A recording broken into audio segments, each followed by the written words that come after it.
All right, happening this morning just in Albuquerque. Police are on the scene of a deadly shooting. This happened on Cagua. It is near Copper and San Pedro in a northeast part of town. Police tell us that they rushed out there. They found one person lying on the ground and dead. This was after a shots fired call. We are told a full violent crimes investigation is taking place. Again, you probably want to avoid this area. There are going to be an awful lot of police out there. This is near Copper and San Pedro off of Cagua. It is just north of Central. We have a crew at the scene. We're hoping to give you a live picture coming up in about a half hour. Now at 5:01, the changes that could be coming to Albuquerque's police department are being challenged in Seattle by a number of that city's police officers. That's right. A lawsuit filed by more than 120 Seattle police officers claim that the use of force changes imposed by the DOJ have put police and the public at risk. According to the lawsuit, the new policies are overly complicated and contradictory and force officers to hesitate instead of using reasonable force. The city and feds still have to hammer out what Albuquerque's new use of force policy will look like.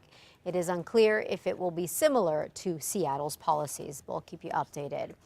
It was a cold case for years. An 18-year-old woman's body found in an arroyo in Rio Rancho back in 2008. Well, now Rio Rancho police is charging 31-year-old Ricardo Garcia in the murder of Amber Turbinville.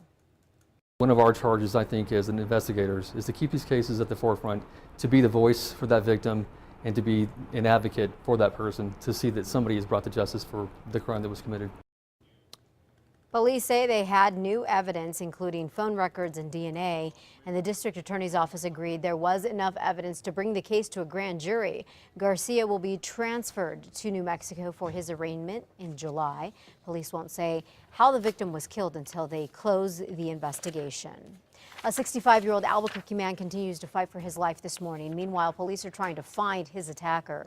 A relative found Richard Zarate's bodily beaten in his home near 114th and West Central yesterday evening. It is not clear when it happened. Zarate is in critical condition at UNM Hospital. Police are not saying much, but a neighbor tells News 13 that Zarate's grandson said that the TV was missing from the home.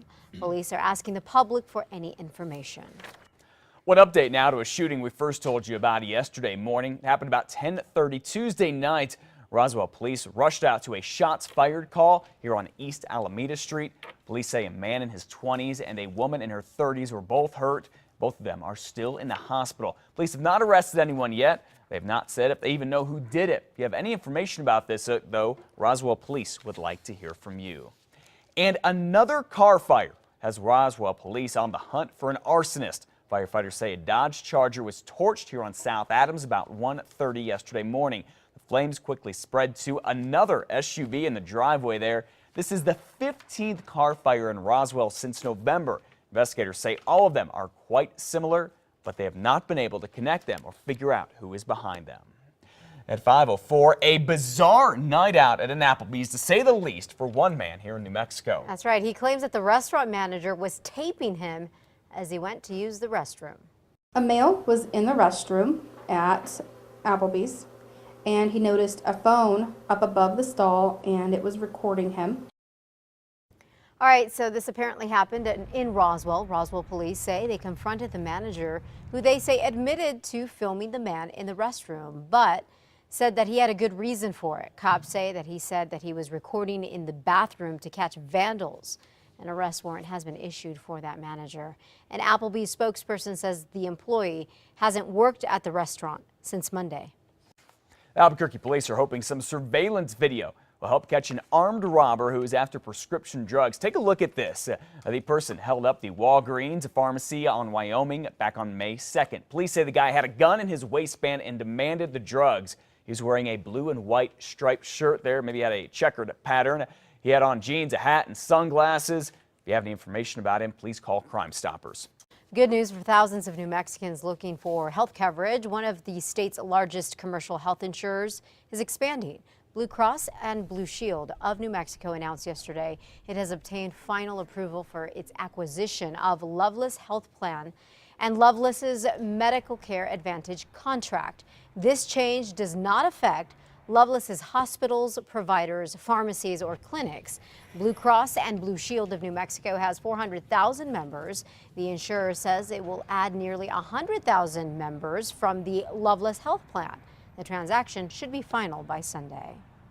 One of New Mexico's largest employers, Intel, has been passed over again for the next generation of chip technology. This is the third time it's happened, but Kirby Jefferson, site manager at the plant, insists that Rio Rancho remains crucial to Intel's future and rumors of a shutdown are baseless.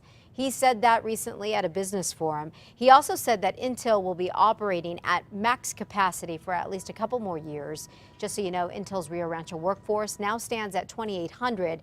It used to be nearly 5,000 a few years ago before job cuts took effect. Well, your trash bills are about to get more expensive here in Albuquerque. According to this morning's Albuquerque Journal, starting July 1st, your bill is going to go up about $2. That is a jump from $13 to $15. Businesses will see their bills go up about 5%. The increases are set to pay for a new $39 million complex on Edith. The complex will give garbage trucks a central spot to drop off all the trash they collect from curbside bins and administration offices for the waste department. That new center is supposed to open in May of 2018. And new federal guidelines from the Environmental Protection Agency could affect New Mexico's electric utilities. According to the Santa Fe New Mexican, the EPA is expected to issue a proposed rule that would limit carbon emissions from coal-fired power plants. If it's approved, utility companies would move from coal to a combination of nuclear and natural gas and solar power. The proposed rule is part of the Obama administration's plan to reduce greenhouse gas emissions to get them 17% below the levels from 2005, and the administration wants that done by 2020. A prison guard from here in New Mexico who escaped one of the country's deadliest prison riots ever has been honored posthumously.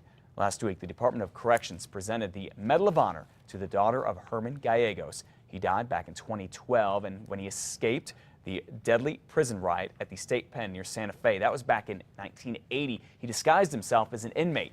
During all of this chaos, inmates killed 33 other inmates. More than 100 other inmates and guards were hurt in the riot. It went on for 36 hours, and it was supposedly all about overcrowding.